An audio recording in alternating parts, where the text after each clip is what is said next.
Traten de ser receptivos, no cambien nunca eso, nunca lo sabemos todo. Eso sí, siempre vamos a ignorar todo, porque la medicina está cambiando todo el día, todos los días, ¿no? En fin, vamos pues a lo de faringe. Ah, caramba, estoy de cabeza. Muy bien. Vean ustedes, es un canal muscular al que le falta la pared anterior, y si me lo permiten, la pared posterior tampoco está perfectamente definida. No es esto, no es una pared, es una continuación con otra estructura, ya lo vamos a ver. Pero igual se le reconocen caras, paredes, límites. Canal muscular al que le falta la pared anterior, dispuesto verticalmente, está por delante de la columna vertebral. Eso es bien importante. Cuando nosotros, la naturaleza es generosa, cuando nosotros tenemos alguna complicación para poder respirar, imagínense que la tráquea estuviera más profunda. ¿Cuántas estructuras tendríamos que hacer a un lado para poder hacer una traqueostomía? La maravilla de la naturaleza es que la función vital no es comer, sino respirar. Y por lo tanto la tráquea está encima, solo por debajo de la piel se hace una incisión, ni siquiera sale sangre, y se puede meter un tubo para que el cristiano respire. En una medida de urgencia, incluso sin tanto equipo, ¿no? En el sitio mismo de la lesión. Entonces, canal muscular al que le falta la pared anterior, colocado por delante de la columna vertebral y por detrás de las cavidades nasales, de la cavidad bucal, la boca, y de la laringe. Por debajo de su comunicación con la laringe se transforma en un tubo, un cilindro, cuya cara anterior es la parte posterior de la laringe. La faringe, en el tracto digestivo, se continúa hacia abajo con el esófago. Es sitio de encrucijada porque comparte la vía respiratoria y la vía digestiva. Es vía respiratoria en sus relaciones con las cavidades nasales, pero también con las bucales. Aquellos que han sufrido un procedimiento quirúrgico en la nariz, saben que les taponan la nariz, pero mientras pueden respirar por la boca. ¿Cuál es uno de los problemas?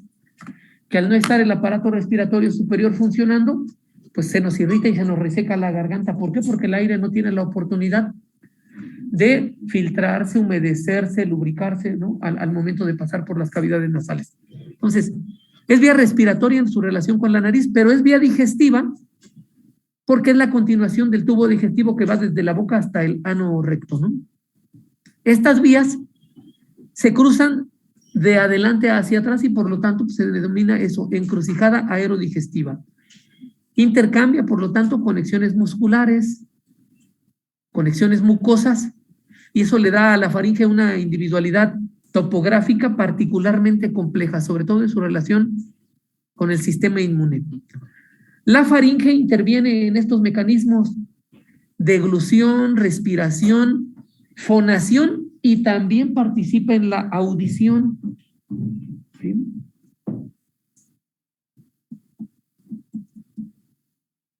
Deglutir, respirar, hablar y oír, interviene el funcionamiento de la faringe. Por eso, por ese simple hecho, cuando tenemos un cuadro catarral, un cuadro de influenza severo, pues por eso hablamos gangoso.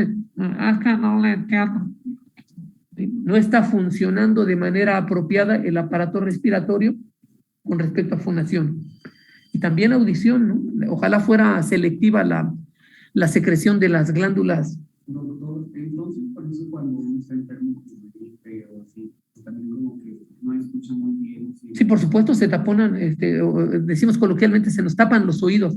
Acuérdense que hay un conducto, lo revisamos en glándulas salivales, y al momento de la deglución o de la masticación, estamos moviendo el canal faríngeo, y ese movimiento es el que hace que se pueda desocluir, destapar ese conducto, el desteno.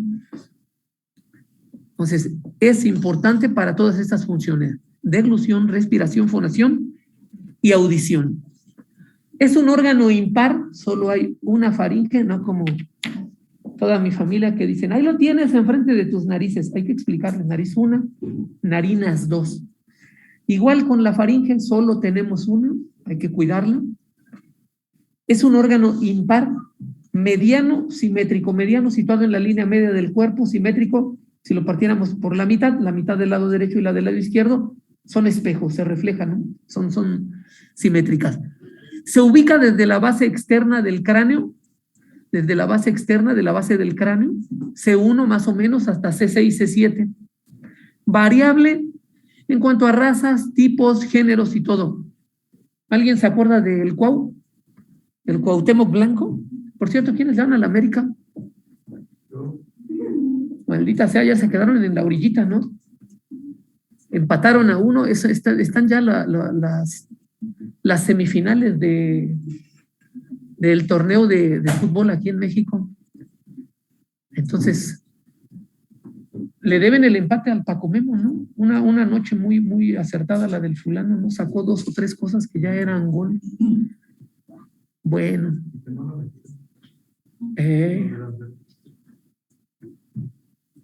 Sí. El domingo es el partido de vuelta por aquellos que están con el pendiente. El domingo a las 8:06.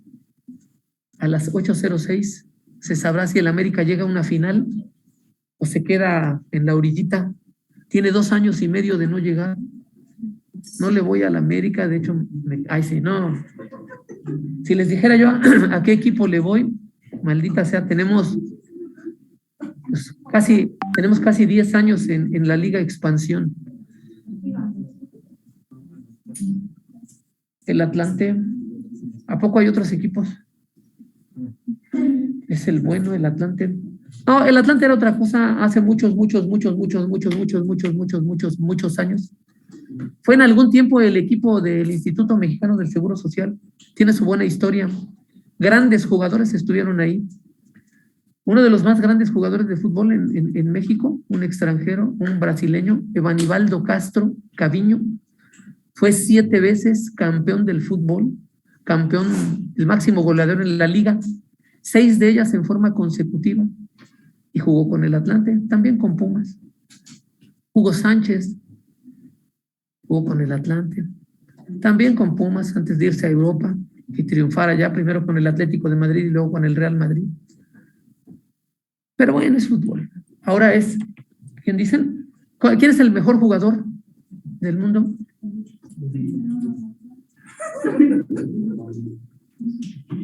Fíjense, por eso es importante saber.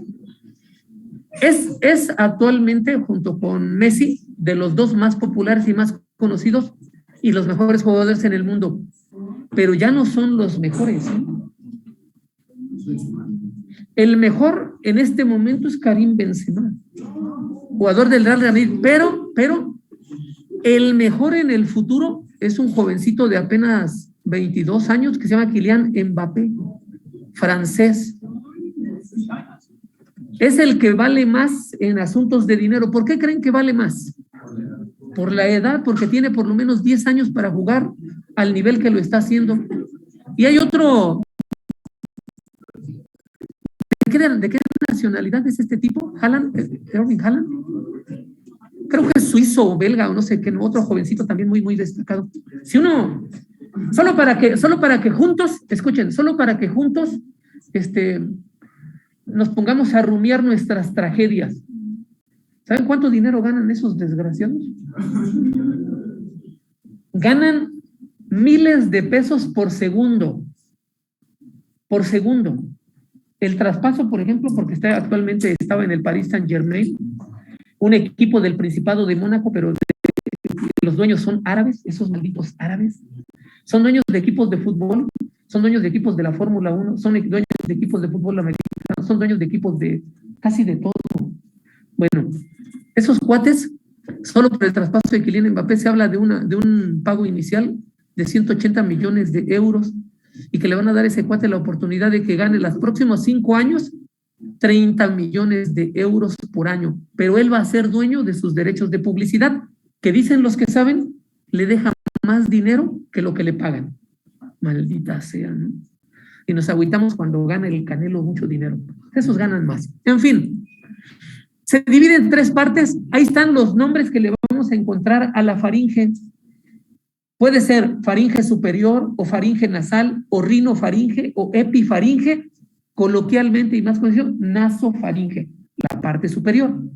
La parte media es justamente así, faringe media, faringe bucal, no vocal, ya quedamos vocales de cuerdas, mesofaringe o bien orofaringe por cavidad oral, orofaringe.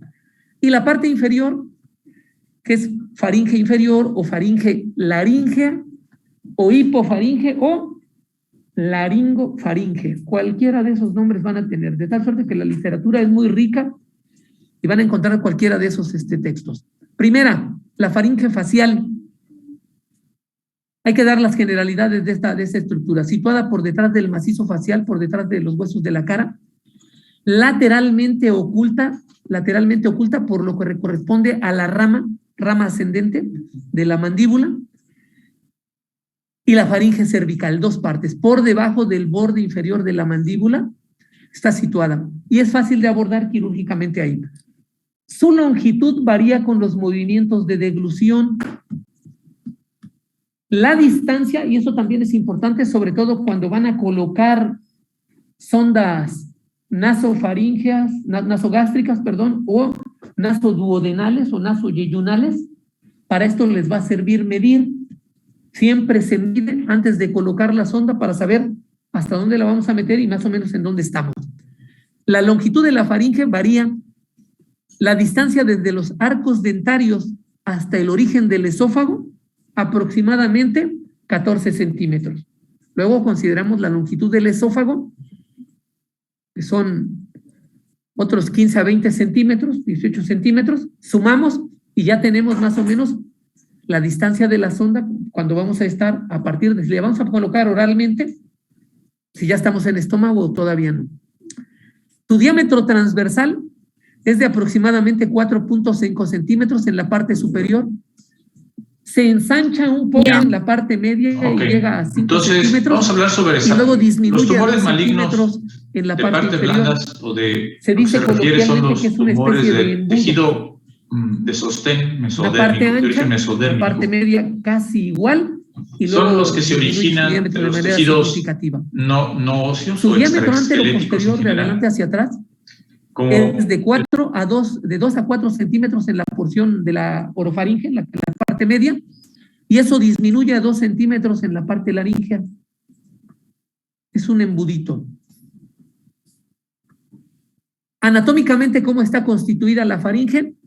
Ahí están 3 capas. Un armazón fibroso, que es la túnica media y que es la estructura que le permite fijarse a las estructuras adyacentes. Una capa de músculos, importantísima la capa de músculos porque son los que le dan vida a la función, unida por la parte superior a estos pilares anteriores y posteriores, o arco palatogloso o palatofaringeo, y el velo del paladar, para que pueda ensancharse o estrecharse y pueda dar movimiento a la deglución. Entonces son músculos constrictores y elevadores en la faringe. Y finalmente en la cara interna, en la parte más interna, tiene un revestimiento mucoso. Por obvias razones, el revestimiento mucoso lo que va a contribuir es a... Ahora vamos a entender, cuando ustedes terminen lo del aparato digestivo, por qué nuestras abuelitas están equivocadas con lo de los empachos. No existe el maldito empacho. Todo el tubo digestivo está ricamente provisto de células caliciformes que producen moco. No se pega maldita la cosa, excepción de algunos componentes químicos. Muy localizados. Por ejemplo, las baterías esas de tipo pastilla. No es que se peguen, los malditos componentes químicos reaccionan con la humedad de la cavidad del tubo digestivo y se adhiere a la pared con sus ácidos que se pegan. Eso puede llegar a perforar. Por eso la urgencia de sacar ese tipo de cosas del tracto digestivo. Pero fuera de esas cosas, por ejemplo, ningún alimento, ninguna cosa que consumimos se pega. No se pega, es imposible. Así están las abuelitas, mi suegra, la quiero mucho, pero está equivocada. En eso, lo demás, sobre todo como guisa. Ella tiene por costumbre tronarles el despachito a los hijos. No sirve de nada la cosa, pero los apapachan a los chiquillos y les ayudan. Ahí están jalando. Ya le tronó el despachito, necesito platicar de anatomía. ¿De qué manera el movimiento de la piel va a mover el contenido de la luz del tubo digestivo? Pero bueno, había visto que tienen como masajes en forma circular. ¿Puedes ayudar a la peristalsis, no? Pues cuando mucho estimularla, pero sigue siendo el propio organismo. Pero no les truena nada, ¿eh? Está bien, que los hidraten, que los que quieren y que los apapachen, no hace falta eso, está bien, ¿no? Hay que los aguanten. Pero no funciona. Ni los chicles, ni las semillas, ni el papel. Eso sí, el aparato digestivo humano no procesa celulosa. Si comemos papel, zurramos papel. No hay tiempo. Comemos plástico, zurramos plástico. Comemos cristales, zurramos cristales. No hay modo de que nuestro organismo pueda procesarlo. Por eso el contenido rico en fibra nos ayuda. No es la fibra la que nos ayuda, sino que la fibra nos provoca hacer, tomamos más agua y el agua es la que nos puede tener el intestinal. Bueno, ahí está. Un revestimiento mucoso. Siempre hay moco en el tubo digestivo. Salvo en los casos en los que hay un cuadro, por ejemplo, de diarrea severa, estamos perdiendo líquidos. Y los líquidos se secuestran para las funciones esenciales, de tal suerte que puede haber un enlentecimiento del tránsito intestinal. O bien, cuando somos intolerantes a los síntomas de los catarros de las gripas y nos echamos cantidades industriales de antihistamínico, no son selectivos. Van a inhibir la producción de moco en todas las glándulas. De modo que si nos estaban escurriendo en los poros de la nariz y los ojos y se nos resecan ya porque les dimos un antihistamínico, pues obviamente se nos va a resecar todo, la boca, el tubo digestivo, los ojos, los oídos, todas las mucosas, incluidas las mucosas, por ejemplo, del tracto vaginal o del tracto rectal. No es un fármaco selectivo, sino que seca todas las mucosas. Muy bien. De la fascia faringovacilar es una estructura tipo aponeurosis. Como la propia faringe tiene la forma de un semicilindro interpuesta entre la túnica muscular y la mucosa, entonces esta se va a extender sin interrupciones desde el extremo superior hasta el inferior. El extremo inferior se adelgaza paulatinamente en una hoja de celulosa y se continúa con la capa media.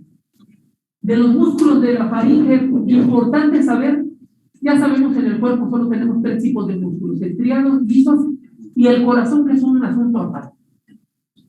Los músculos de la faringe son estriados, por lo tanto, fundamentalmente son voluntarios. Nosotros tenemos un cierto grado de injerencia en cómo van a funcionar. Son bilaterales, de cada lado hay 3 músculos constrictores y 2 músculos elevadores, 5 y 5, 10 en total. De los músculos constrictores, aquí están: constrictor superior, constrictor medio y constrictor inferior. No hay mucho pierde. Superior, medio e inferior, músculos constrictores. Y los elevadores, que están relacionados con los arcos: el palatofaringeo, el estilofaringeo y el salpingofaringeo. Este estilofaringeo guarda relación con los movimientos de la epiglotis por aquella sincronización que debe haber. Voy a tragar o voy a respirar, y entonces deben estar sincronizados.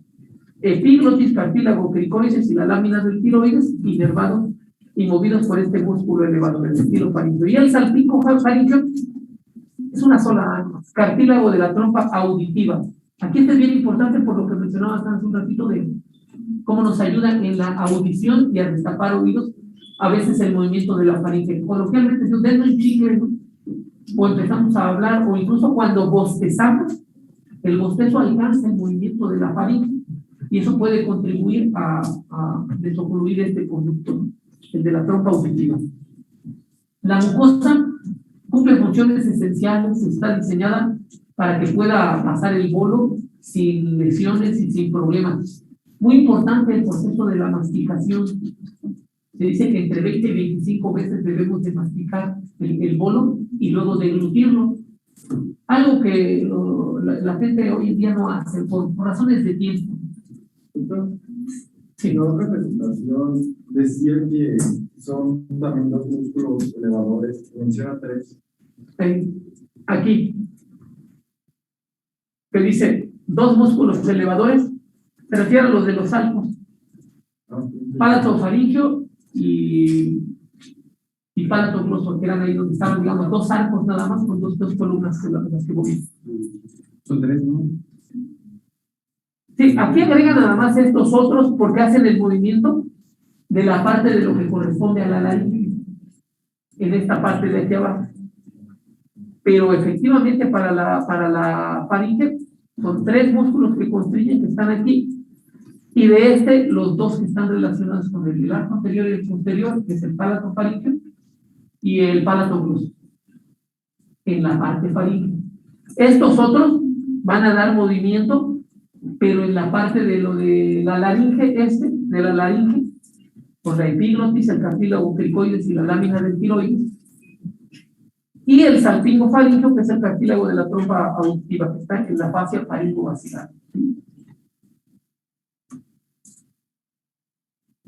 Entonces, les decía de la mucosa, tapiza todo, debe de estar siempre lubricado. Todo el tubo digestivo está provisto de glándulas, de células y glándulas caliciformes que producen moco y mantienen la vía siempre húmeda, siempre lubricada, siempre.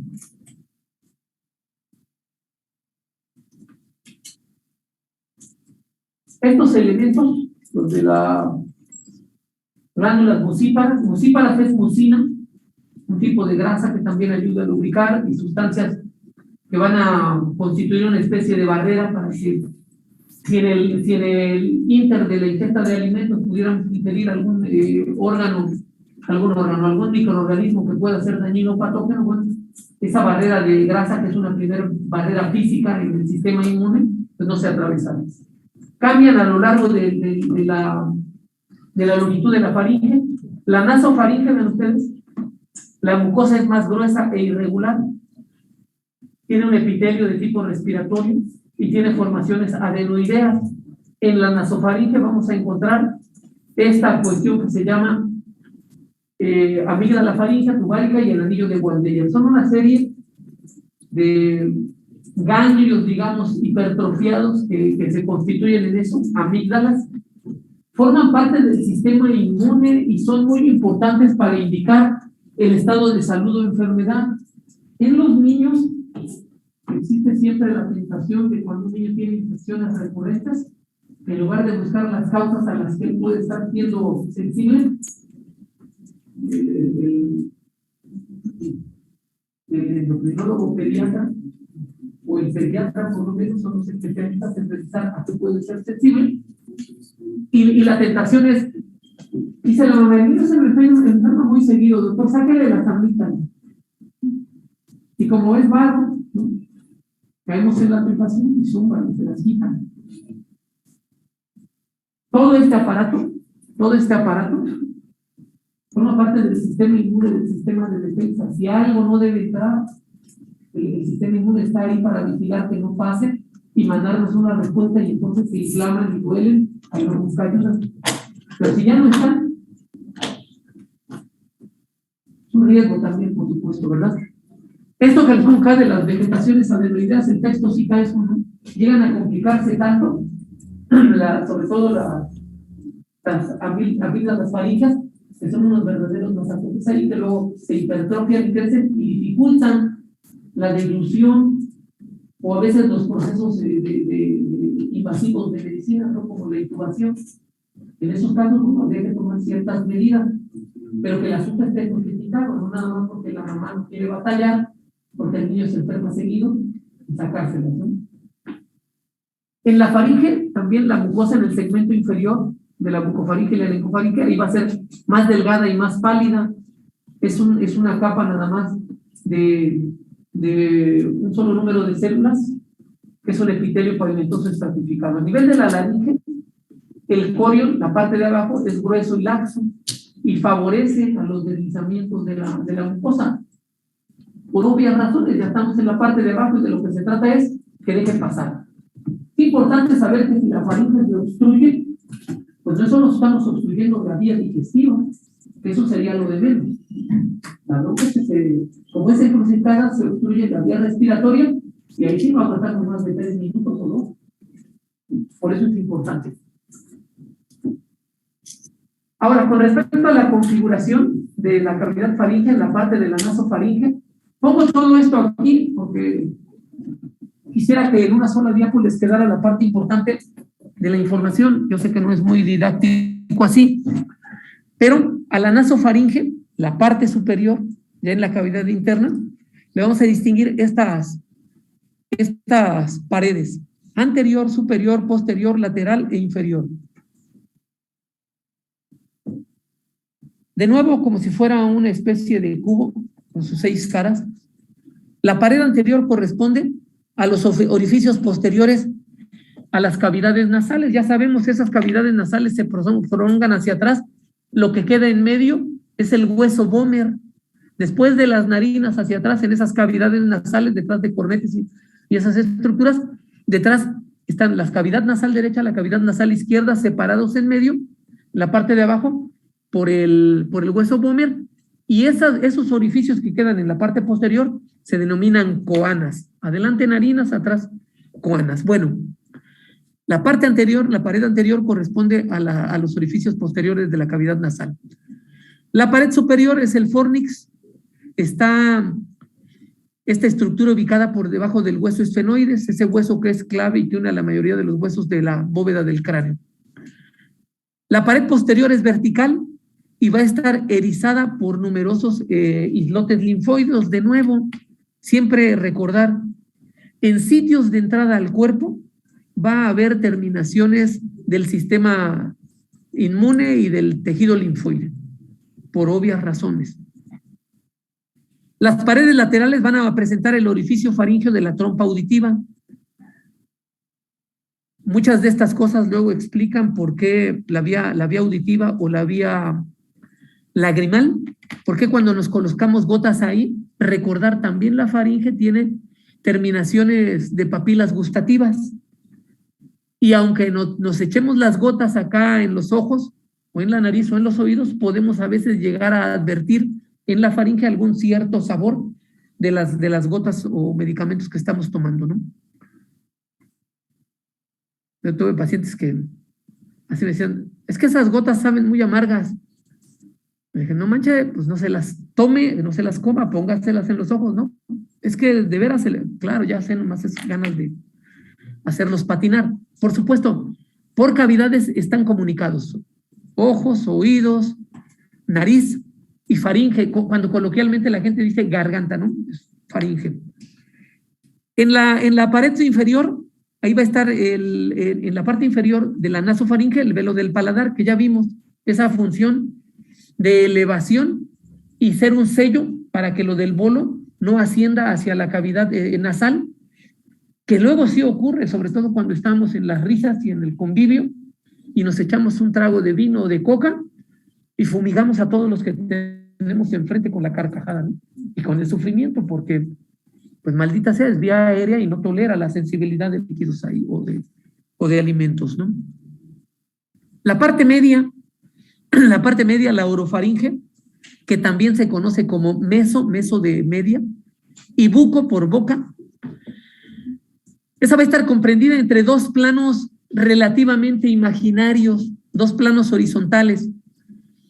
El plano horizontal superior va a ser el velo del paladar, por arriba, y por debajo, más o menos la altura del hueso ioides. De nuevo, a esa orofaringe le vamos a distinguir una pared anterior, una pared posterior y una lateral. La anterior es la que hace al istmo de las fauces, ese estrechamiento de la cavidad bucal donde termina la lengua y el velo del paladar por la parte superior. Eso se llama istmo de las fauces y esa va a constituir la pared anterior de la orofaringe. La pared posterior, esa es lisa y corresponde a la nasofaringe, y es el sitio que nosotros exploramos cuando hacemos el movimiento con el abatelenguas. Es, digamos, la parte posterior de la orofaringe lo que estamos observando. Cuando entran con el hisopo, ahora en las pruebas de lo del coronavirus, en teoría llega el hisopo hasta allá y toma mucosa de la nasofaringe en la parte posterior, el límite entre velo del paladar e incluso la pared posterior de la orofaringe. Hasta allá puede llegar. Es una pared muy sensible, muy sensible. Lateralmente de cada lado va a estar los arcos, el pálato faríngeo, su límite anterior con el istmo de las fauces. De la amígdala palatina, decir que se encuentra ubicada en la pared lateral de las fauces, por delante de la orofaringe. La amígdala palatina, derecha e izquierda, como parte del sistema inmune, son masas de tejido linfoide individualizadas y van a estar ubicadas entre los arcos palatoglosos y palatofaríngeos.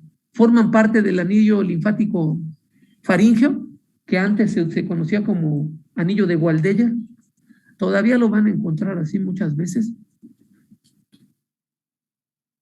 Forman parte del anillo de Waldeyer, que van a ser el anillo linfático faríngeo, va a estar compuesto por las amígdalas palatinas, las amígdalas linguales, las amígdalas faríngeas y las tubáricas. Si nosotros lo vemos de frente, pues hagan de cuenta que fuera un anillo de esta forma. Si lo que vemos es la faringe, vamos a encontrar ahí un círculo que es el sistema de vigilancia de todo lo que nos metemos a la boca. Alimentos, bebidas, aire, todo lo que aspiramos. Y también todo lo que expiramos, por supuesto.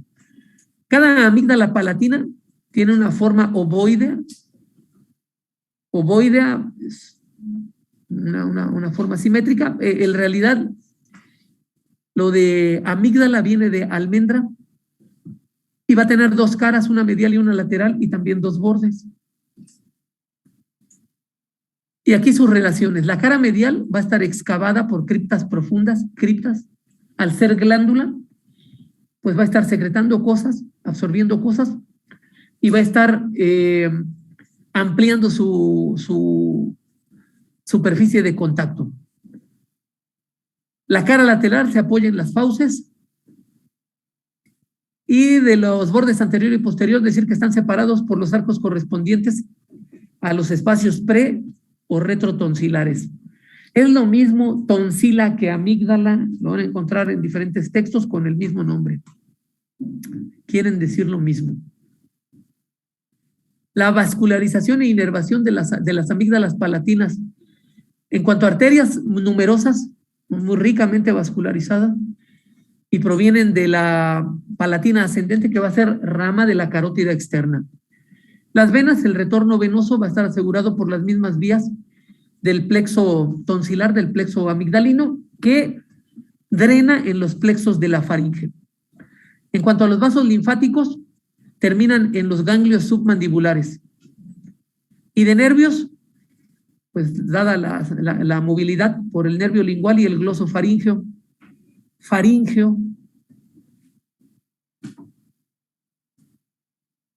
no sé qué escribí ahí, glosofarfín, ¿sabe qué? Es glosofaríngeo. Última parte, anatómicamente hablando de la faringe, la parte más inferior, la parte más estrecha, en donde se une con la laringe.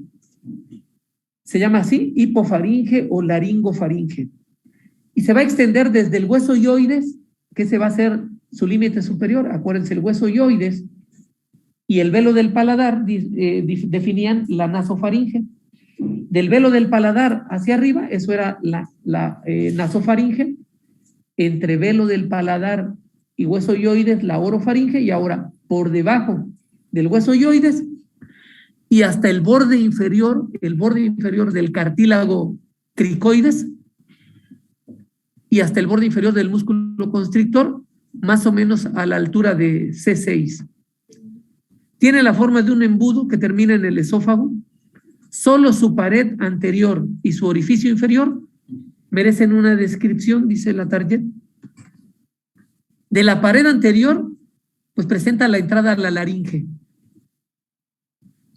Ahí la mucosa faríngea va a tapizar la pared posterior de la laringe, los cartílagos aritenoides, la lámina del cricoides.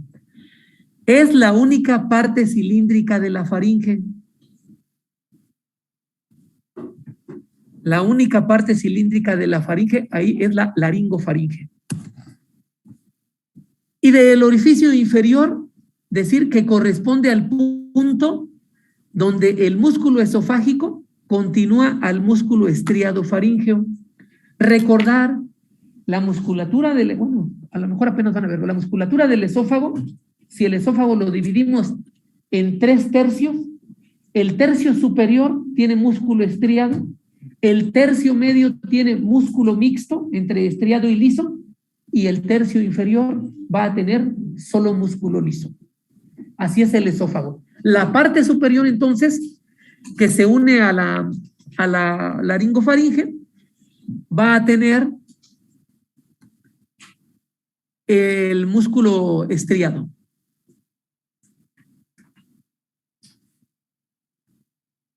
Acuérdense, el esófago va a tener 2 esfínteres, un esfínter esofágico superior y un esfínter esofágico inferior. Aquí tiene relevancia en el punto de unión entre faringe y esófago, el esfínter esofágico superior, músculo estriado.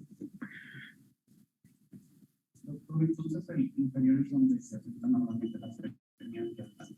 Sí, por anatomía, además, acuérdense, el esófago, en la parte de la porción distal del esófago donde se une al estómago, es en este sitio donde se perfora el diafragma, que esa estructura se conoce como hiato.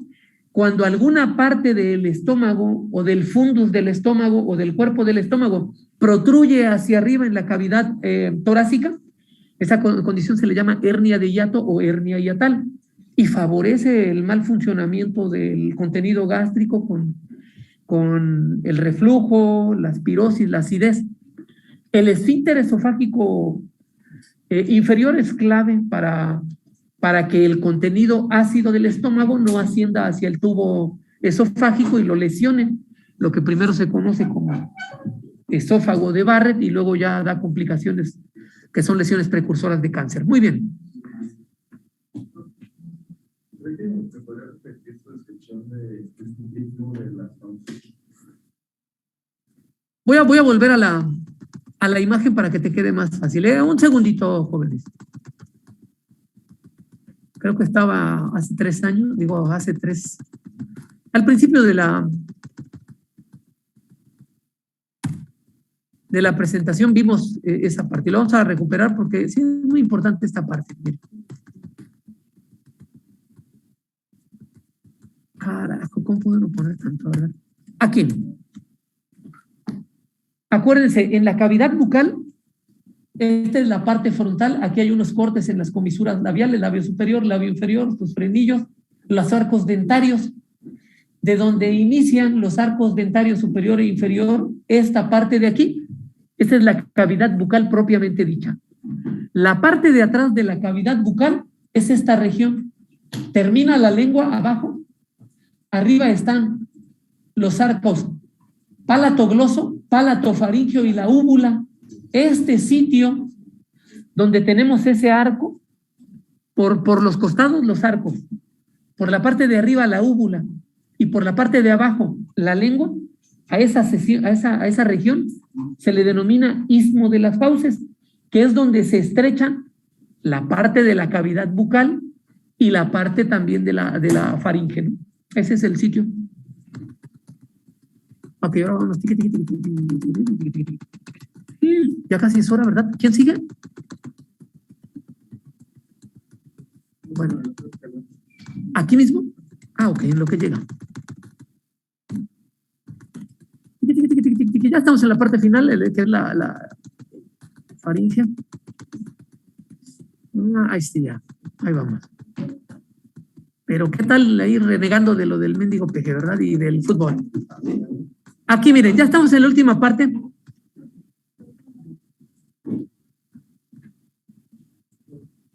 Ok, solo vamos a ver su relación.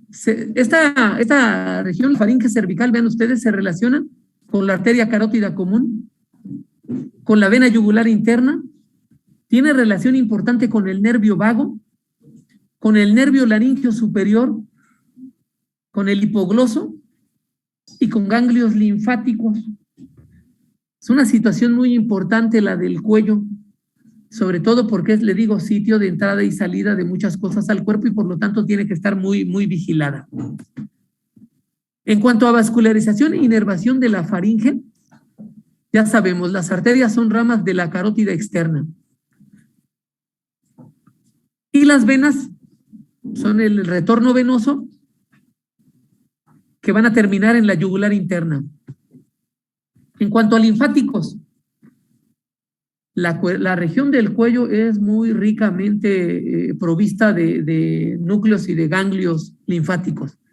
Va a haber grupos posteriores, laterales y anteriores. En esta región de aquí de oído y cuello vamos a tener alrededor de 11 grupos de ganglios de cada lado. Es importante siempre tenerlos en cuenta. La sensibilidad de la faringe es el vago, es más largo, el más largo de los nervios craneales. La sensitiva por el vago, la motora por 3 nervios, glosofaringeo, vago y accesorio. Y también van a tener ramas vegetativas del nervio simpático. Funcionalmente ya lo habíamos visto y ya se los había dicho aquí, la faringe participa deglución, fonación, audición, ¿y cuál era el otro? Y respiración también. Muy bien. Funcionalmente, ya sabemos, se cierran el istmo de las fauces, empujamos con la lengua el bolo hacia la parte de atrás. En el momento en el que se eleva el velo del paladar, empujamos el bolo, la hoja de la epiglotis cae sobre la laringe, hace las veces de tapón y entonces el contenido del bolo alimenticio se dirige, porque no le queda de ninguna otra, hacia el esófago. Cuando se inhibe la función sensitiva o motora en esta parte, es cuando a veces el contenido de alimentos va hacia la vía respiratoria. Entonces entran los otros mecanismos, la tos, para poder expulsar lo que no debe de estar ahí, ¿sí? La deglución es un acto reflejo de control voluntario. En algún momento todavía podemos decir, oh, como que esto no sabe bien, y lo regresamos de la faringe. Pero una vez que está en el esófago, ya solo el vómito es capaz de regresarlo, ¿no? Por voluntad ya no. Y era la última. Muy bien. Creo que el doctor Escalante no viene acá, ¿verdad? ¿Lo van a ver en otro lado o es aquí? ¿Ah, sí? Ah, bueno. Pues ahí está. Había algunos videos, pero no nos da tiempo, eran de un par de videos. No, bueno, a ver. Y ahí está de dónde se obtuvo la información. Solo vamos a ver este que dura 2 minutos.